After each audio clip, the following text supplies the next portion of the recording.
štai kur klausimas. Visai netrukus jį atsakys, taip pat detalią informaciją apie orus artimiausiu metu pasidalys Lietuvos hidrometeorologijos tarnybos vyresnioji sinoptikė Ineta Dunoravičiūtė. Labas rytas, Ineta. Labas rytas. Pirmasis pavasario mėnuo persirito į antrąją pusę. Na, pirmiausia, norime tavęs pasiteirauti, tai kokia buvo ta pirmoji kovo dalis? Na tai visas kovas keliauja ir pasižymi tokiais ramiais, šiltais, sausais ir saulėtais orais. Tai taip jau pusę kovo praėjo ir kalbant apie oro temperatūrą, tai šis kovas tikrai šiltas. Ir vidutinė oro temperatūra, lyginant su daugiamete norma, yra tikrai keliais laipsniais aukštesnė ir gerokai šiltesnė. Ir žinoma, turėjome ir aukščiausios oro temperatūros rekordus. Tai kovo 12-16 dienomis net 5 dienas iš eilės buvo fiksuoti aukščiausios oro temperatūros rekordai. Tai šilo net iki 15-18 laipsnių šilumos. Tai pačios šilčiausios dienos buvo pietiniuose, pietvakariniuose šalies rajonuose. Ir ta šiluma 16-18 laipsnių, kaip kovo pirmai pusiai, tikrai yra gerokai per aukšta.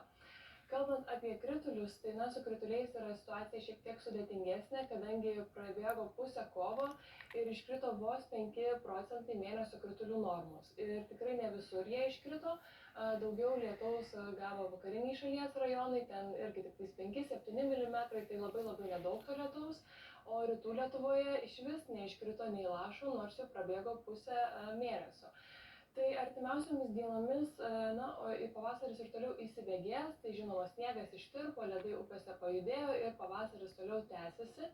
Ir kažkokių didesnių pokyčių nebus, kadangi tik penktadienio parą sulauksime lietaus, tokių mišresnių kritulių gali pasitaikyti nakties metu, o vėliau nuo savaitgalio vėl tvirtinasi aukšto slėgio sistema, tai vadinasi vėl įsivyrauja sausi, saulėti ir šilti orai, tai žinoma iki 18 laipsnių temperatūra neturėtų pakilti, bet bendrai bus pavasariškai tikrai šilta.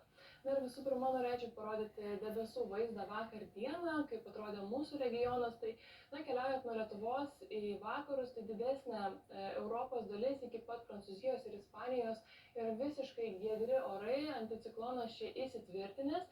Ir tokie žemo slėgio sūkuriai yra ties Ukraina, ties Italija taip pat, tik tais tokie pavieniai ir ties Skandinavija taip pat sukasi ciklonas, kuris pas mus taip pat po truputį atkeliauja. Tai ir vakar jau su juo buvo šiek tiek tokių tankesnių pavienių debesų, bet saulės tikrai dar turėjom, o šiandien šis ciklonas vis labiau per Baltijos jūrą iš šiaurės atslenka link mūsų regionų. Tai štai jo centras ties Estija ir ties Baltijos jūra sukasi šiandien ir toliau.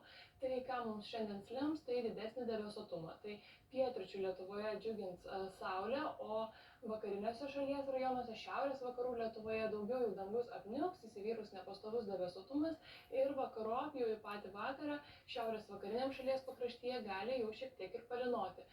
Vėjas pūs vakarinių krypčių, bus nestiprus šiandien ir temperatūra. Tai kadangi nakties metu turėjome šaltuką, taip pat ryto valandomis vietomis ir matomumą mažina rūkas, tai išsisklaidžius rūkui temperatūra kils ir šiltesnė diena žinoma bus pietryčių Lietuvoje, kadangi čia daugiau saulės, tai ir svyruos tarp 7-12 laipsnių šilumos, ties pajūriu bus keliais laipsniais žemesnė temperatūra apie 5 laipsnių šilumos. Penktadienio naktį su šiuo ciklonu ir su visa debesų sistema, tai orai keičiasi ir šaltasis atmosferos frontas mus pasiekė nakties metu, tai visoje Lietuvoje turėtų palyti pagaliau ir netgi ne tik lietus, bet ir nedidelę šlapdribos galim tikėtis pačiose rytiniuose šalies rajonuose. Bet kadangi temperatūra nakties metu bus teigiama, tarp 0-4 laipsnių šilumos, tai tos šlapdribos greičiausiai ir nepamatysime, nes rytą jau turėtų būti viskas ir ištirpę. O vėjas įsivyraus šiaurinių krypčių, bet nakties metu bus tikrai nestiprus. Penktadienio dieną šis ciklonas labai greitai traukėsi nuo Lietuvos ir tik pirmoje dienos pusėje, labiau ryto valandomis pietiniuose šalies rajonuose dar turėtų silpnai negausiai palynoti. Ir tas debesuotumas irgi pietiniuose Lietuvos rajonuose tokia diena pakankamai debesuota, o šiaurės ir vakarų Lietuvoje jau atsiras pragiedruliai, jau sustiprės aukštesnio slėgio sritis, tai diena bus gražesnė.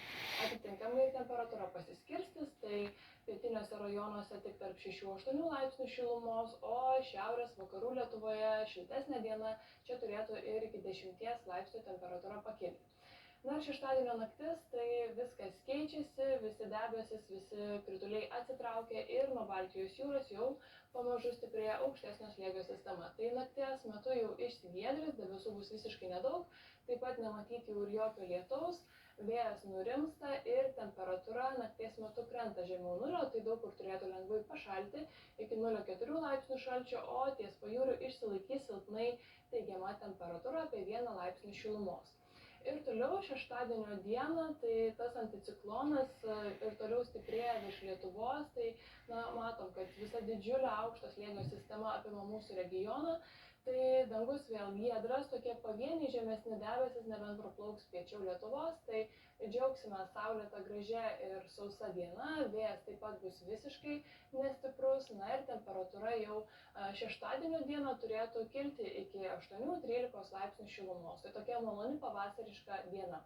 Sekmadienio naktį taip pat jokių pokyčių nebus, tas pats anticiklonas, nes jo vakarinėje dalyje, tai sausa naktis, žinoma, ir toliau giedra, vėjas įsivyrauja daugiau pietryčių krypties, bet nakties metu taip pat silpnas ir temperatūra naktį vėl nuo 4 laipsnių šalčio iki 1 šilumos.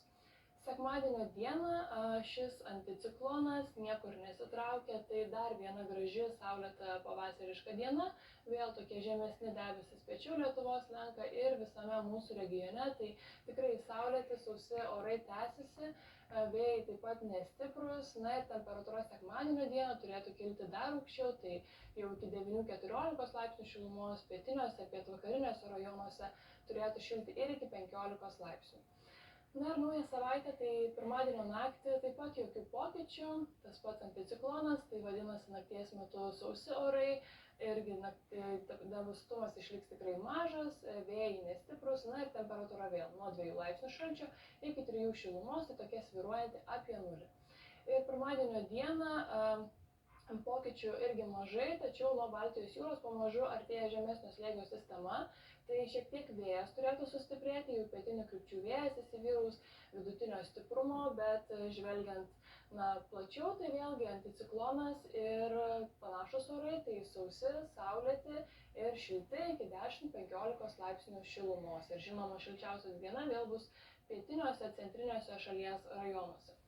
Antradienis, tai antradienio naktį nebus dar pokyčių, viskas labai panašiai, giedras dangus, sausa, bet antradienio dieną iš pietvakarių pamažu artėja žemo slėgio sistema ir turėtų mums atnešti trumpo lietaus, žinoma ne visur, daugiau vakariniuose šalies rajonuose, tai čia trumpai palynos, kitur diena irgi dar sausa, vėjas pietinių krypčių įsivyravęs ir vidutinio stiprumo, na ir temperatūra labai panaši, tai nakties metu teigiama tarp 0,4 laipsnių šilumos, o antradienio dieną turėtų šilti iki 11-16 laipsnių šilumos, tai ypač pietiniuose rajonuose, kur nesulauksime jokio lietaus, vėl dangus toks bus saulėtas, tai temperatūra turėtų kilti ir aukščiau 15 laipsnių. Na ir kitos savaitės viduryje jau pamažu orai keičiasi, tas anticiklonas lėmęs saulėtus giedrus orus pasitraukė ir iš pietų artėja žemo slėgio sistema. Tai dar trečiadienį mums neatneša kažkokio gausesnio lietaus, bet jau lietaus zonos keliauja netoli Lietuvos, tai tikėtina, kad kitos savaitės antroje pusėje turėtų jau šie lietus mus pasiekti ir bent kažkiek palynoti, o temperatūros prasme labai mažai orai keičiasi, tai vis tiek dar debesuotumas toks nepastovus ir kitos savaitės viduryje, tai naktimis toks lengvas dar ir šaltukas gali spustelti iki 2 laipsnių šalčio, o dienomis temperatūra visur pavasariška ir toliau tarp 10-15 laipsnių šilumos. Tai artimiausią savaitę jokių pokyčių nebus, išlieka tikrai ramūs, daugiau sausi orai ir, kaip matome, šilti. Gražus pavasariškas kovas tęsiasi. Labai ačiū.